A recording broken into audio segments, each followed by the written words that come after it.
All right. I am here with Kerri Glover, and she is a mergers and acquisitions advisor at Sagewood. How's it going, Kerri? Hi, how are you, Steve? Thanks for having me. Yeah, you're calling from Rome. Excited to connect. And this is a long distance recording here, which is exciting for us to get you on the show. And before we get into your successful ventures and exits, let's talk about your background. How did you get started? Okay, well, I guess I started kind of young when I was getting my undergraduate degree at Santa Clara.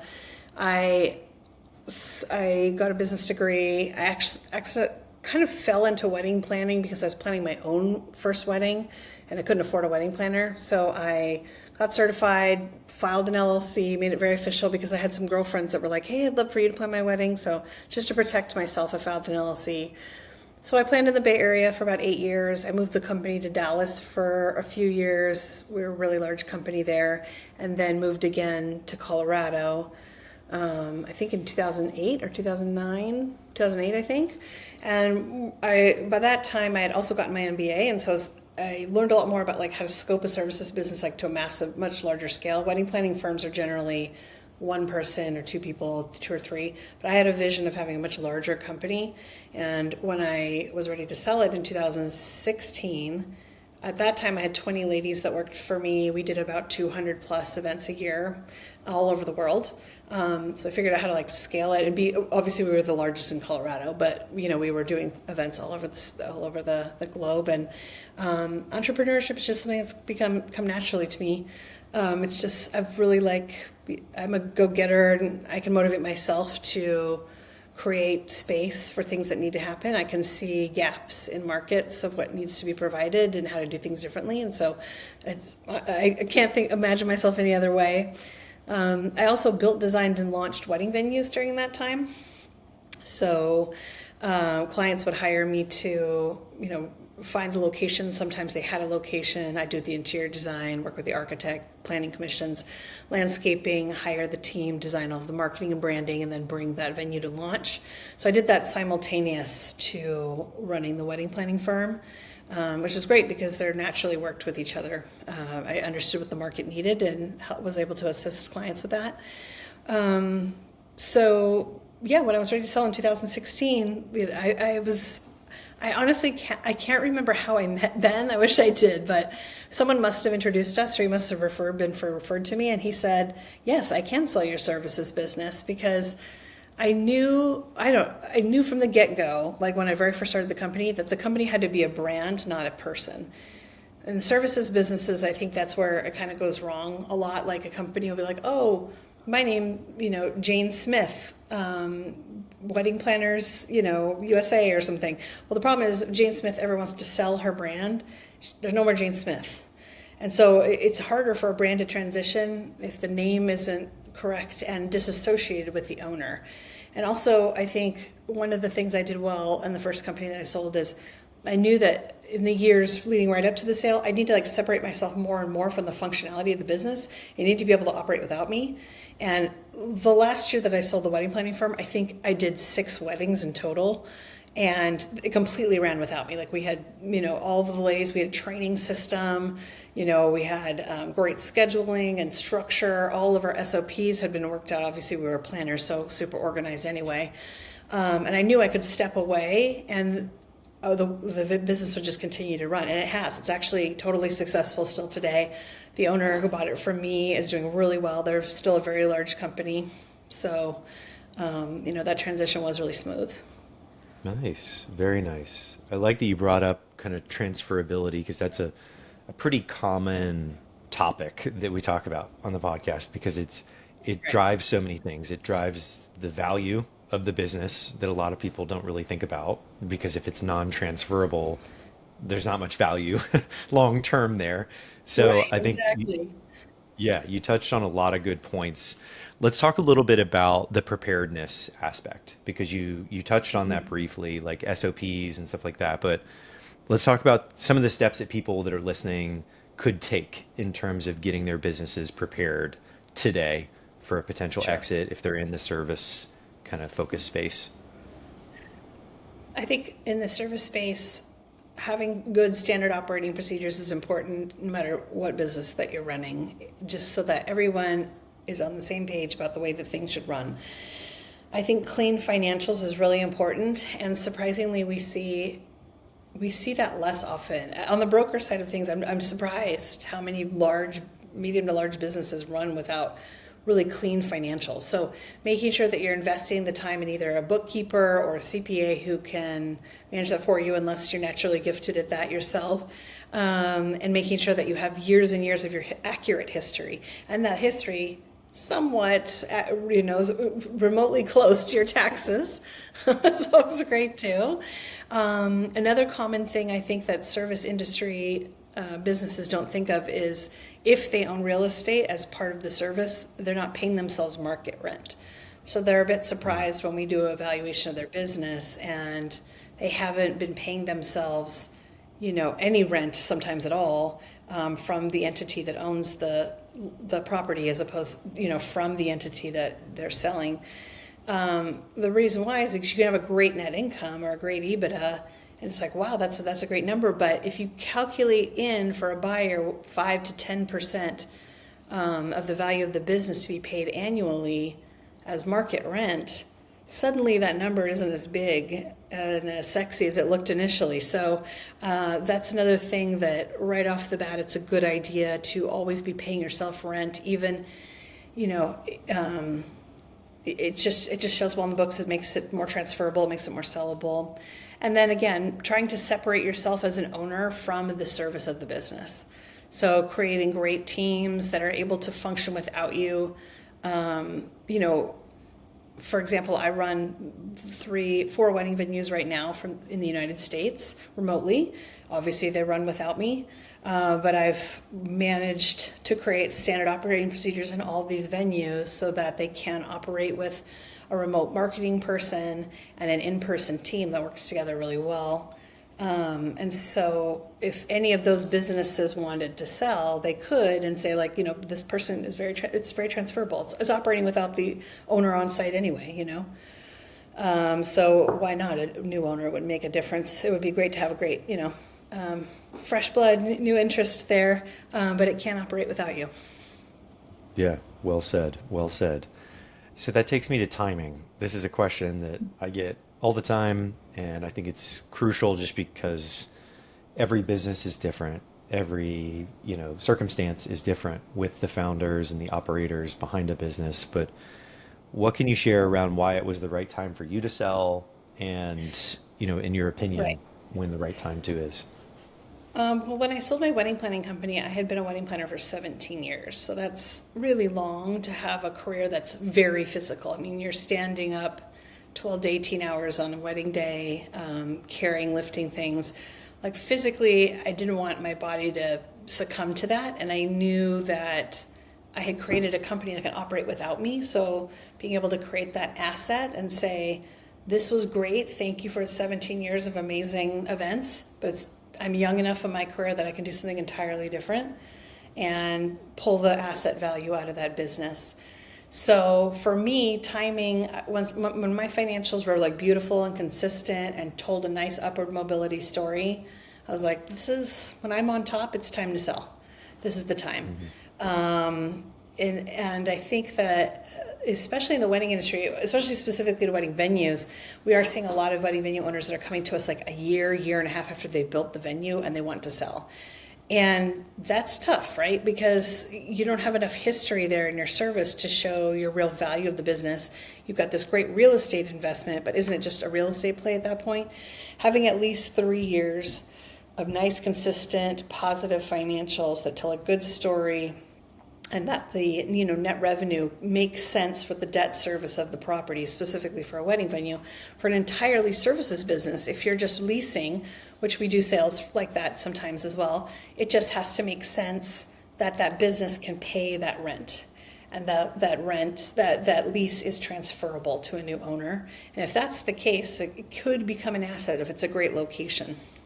So that's something else to consider. But I would say timing. Of course, you want to sell when you're up. You want to sell when you have a story to tell, unless you're done and you need to sell for another reason, and then it's more of like an asset sale, or we're just going to sell, the inventory of the company and get that person as much as they can out of it. That's that happens too. That's life. Yeah. Yeah, yeah, that's life. So when it comes to negotiations, there's a lot of misconceptions, and I'd like to kind of unpack this in a couple different pieces, but we'll start with kind of advice around approaching negotiations, like for a sale. What have you seen work really well, and what can you share around, you know, putting your best foot forward when it comes to negotiating Right. a transaction? Okay, I would say definitely you're going to want to lead with kindness. I know a lot of people have the gut negotiation to say, oh, this is wrong and that is wrong and this is a horrible year and XYZ, here's 50 things wrong with your business. So this is the reason I'm giving you this dollar amount. I think that's actually a terrible tactic to take with a service business if you're buying one, because these people have put literally their blood, sweat, and tears into it. If it's a wedding business, for sure, they eat, sleep, and breathe everything they're doing. So if you come at it from more of a rational standpoint as opposed to like knocking down the business, it's a better received, in my opinion, from the sellers. So if you came in, for example, and said, oh my gosh, we totally think that your business is worth this amount. However, for us, the math makes sense at this number because our debt service, if we take on this dollar amount, is going to be here. And looking at the financials you give us, we estimate our average income in this month is going to be this. So, just explain your rationale behind that to the seller and say, like, it has to work for us financially too, because in the end, it's a business transaction, right? Although there are all these emotions caught up in it anyway. Coming at it from that angle, saying like, wow, great job with this business. We're so excited to have this opportunity to bid, comes across really well with an LOI that comes in under asking, in my opinion. It's just better received by the buyers. They want to sell their service business to someone they like. So I think that that's important. Got it. And my favorite portion here is mistakes. So let's talk about, because you have a unique perspective. You've gone through the exit yourself, you've lived it, and now you Yeah. advise people who are going through it. So let's talk a little bit about mistakes that you believe you made and some of the ones that you see recurring with, clients that you work with.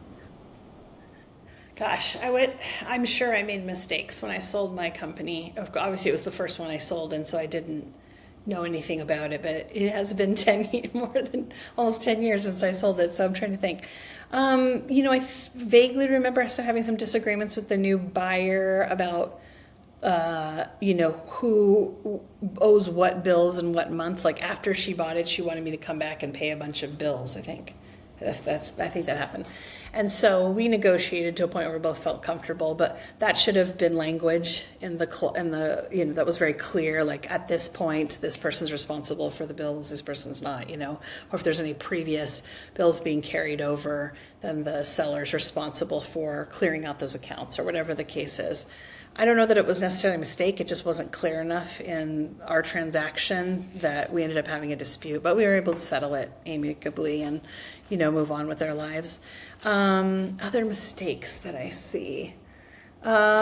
People do get a little bit caught up in the emotion of it, especially the sellers. So sometimes when an offer comes in, and they're like, oh my gosh, it's so much lower than I would ever consider. You want to listen to that. It might not be the right buyer for you, but if you have 3 LOIs that come in and they're all sort of in that same range, this is probably what your business is worth, or something near this, because this is what the market is telling you that they're willing to pay for it. So if you're willing to hold on to your business for 3 years to sell it, great, good for you, and you can afford to do that, and that's fine. Maybe the right buyer will come along. It only takes one, right? but at the same time, I think being realistic about what your business is worth, looking at that real estate value, looking at the asset value, and really, listening to your advisor, listening to your broker about pricing, I think is really important too. Yeah. Yeah. That's the one that comes up the most frequently I think I've experienced it personally, and everybody that I've talked to has gone through it. The the miscalculation on the enterprise value, like just thinking that it's worth more than it actually is when five LOIs come in and they're all around the same price Right. point. It's just market. That's the reaction of the Right. market, and I think a lot of people can't go through that. Like they like you said, the Right. emotion gets attached, and it's like, no, I've spent 10 years doing this. It's worth more, and it's so interesting to me that that is like such a blocker for people Yeah. to go through a successful transaction. And I would agree, that's the number one mistake that I Yeah. hear every time we do this. But yeah, that's a good one with value and different valuations and things like that. When you guys were going through the process, did you see kind of value go down throughout the process, and what was the timeline? How did that work out for you, and what have you seen when it comes to Sure. timelines Yeah. to get Do deals you done? mean when I sold my company? Yeah. I think I'm sure that Ben calculated my business value. He probably looked at my numbers and used a third party verification to give that to me. I don't remember. I think we priced it very fairly in the market. And within about 30 days, we had five LOIs, if I'm not mistaken, and two of them were at or over asking. And so Mm. those are the ones we most seriously considered. So I actually got to bring in both of those buyers and meet with them and see who I thought would be a better fit to long-term manage, the company that successfully. And I think it chose wisely. Obviously she's doing really well and it went well and the transaction went smoothly. And yeah, the timeline, I think our due diligence was probably around 30 or 45 days. It wasn't terribly long because it's not a super complex business we offer certain services. This is the revenue, this is the staff. It's Hmm. pretty straightforward. And it was only, I had a lease that was transferable, so didn't have any real estate element, which always slows down the transaction. I think anytime there's real estate involved, it just takes longer, depending on the state, of course, as well. But just there's a lot more hoops to jump through with the title and Hmm. insurances and everything. So surveys, stuff like that. So that can typically take. It depends on the business. Obviously, if it's priced well, there's going to be a lot of interest, and we can tell right away. Like for businesses that we list, within 30 days, if there's a ton of activity and NDAs, and we're having buyer-seller meetings, like obviously we've priced it correctly, right? And so you're probably under contract in that scenario within 30 or 45 days. And the due diligence process typically takes more like 45 or 60 days, just depending on the complexity of the business. And then there's typically a transition period after that. So there could be like buyout, earnouts, seller financing that we're following along with. Sometimes there's transition time where the owner is just teaching, staying on and teaching the new owner how to run the business. So that could be 30 or 60 days typically in the wedding world. But to find that initial buyer, if your pricing's far away from what the market is going to pay for it, that could take 8, 10, 12 months, to find the right one. Just depending on what the service is doing and what the real estate's worth and what the market says. It's Hmm. Yeah, yeah, and real estate definitely making it more complex. I've heard that as well in terms of deals slowing down, just timeline overall. And I guess with what you've seen at Sagewood, what would you say was the average timeline? You said like 30 to 45 days was roughly the average for Yeah, I would say EV, and if it's priced correctly, yeah. typically the business is under contract, in 30 to 45 days if it's priced correctly. If it Hmm. isn't, could be months, could be 6, 9 months, maybe longer. But like I said, within like 30 to 60 days, we can tell if it's going to be something that's moving or not. And if the Got seller it. has flexibility in pricing, we're honest with them about that. They probably need to adjust their expectations or, you know, change a different price point. Because as I'm sure that other teams are like this, but our teams have great buyer lists. And so, of course, we have these like short buyer lists. So we contact them right away and say, hey, we've got this new amazing wedding venue and it does this a year and this many events and this is the real estate that's included. And if we make that phone call 20 times and we're getting the exact same feedback, like the service doesn't match the debt service, revenue doesn't match the debt service, we know pretty quickly that this is not what the market's willing to pay for in that area. Yeah. Yeah, and I think before we get to the finale, I want to talk a little bit about deal structures. Like, what do you see as the most common deal structure? We briefly touched on earnouts. What are you seeing at this current juncture, halfway through 2025, and what have you seen? Sure. We're seeing mostly buyers putting down 10 to 20%, having a loan, whether it be, traditional SBA, whatever the case is. And then sometimes we see a smidge of seller financing. We don't recommend typically more than 10 or 15% of that to be seller financing if there's real estate involved, because you've got a huge, real asset that shouldn't be financed. So it's more just the gray area between what the market's saying that this venue is worth and what the buyer is willing to buy it for. That's sometimes a couple $100,000 or maybe even $500,000. So that's more of a seller financing. And a deal that we saw recently, a seller offered financing for that bit. They offered, a 25-year loan. I'm sorry, a 25-year amortized loan, but it had a balloon payment in 5 years. So the whole seller financing was due in 5 years, but it was amortized over a longer period of time. So it made a better deal than like adding more to that bank loan that the buyer had, which was great too. And so that's kind of typically what we're seeing. Yeah, that's what's out there Nice. right now.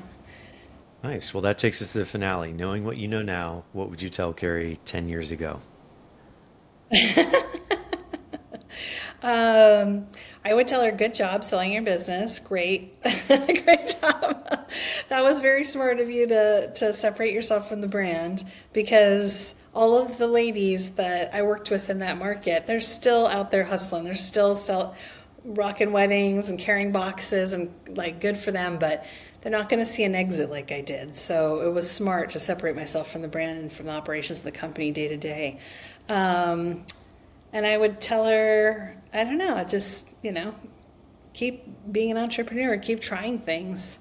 I think it's really exciting to figure out what your special skills are in the world and then figure out how you can monetize that in a way that creates the lifestyle that you want. Like I mentioned to you before, we live in London and we travel over Europe whenever we want to because I can work forever. I've materialized this capability, used my skill set in order to create that life I want for my family.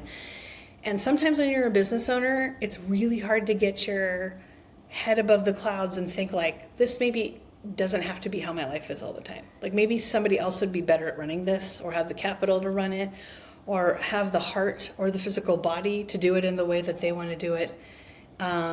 So that might be the time to give us a call and see if we could maybe help you move on to the next phase of your life, something more exciting and better fit for you.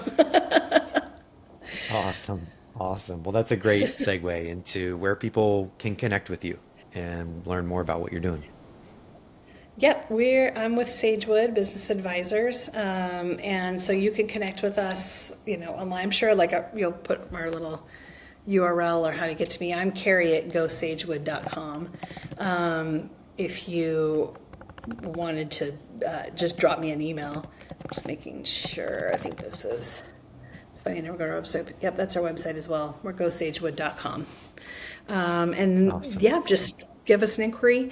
I have a separate website that's weddingvenuebroker.com as well. That's just sort of like, because I specialize in all wedding businesses, catering companies, event rentals, wedding planning firms.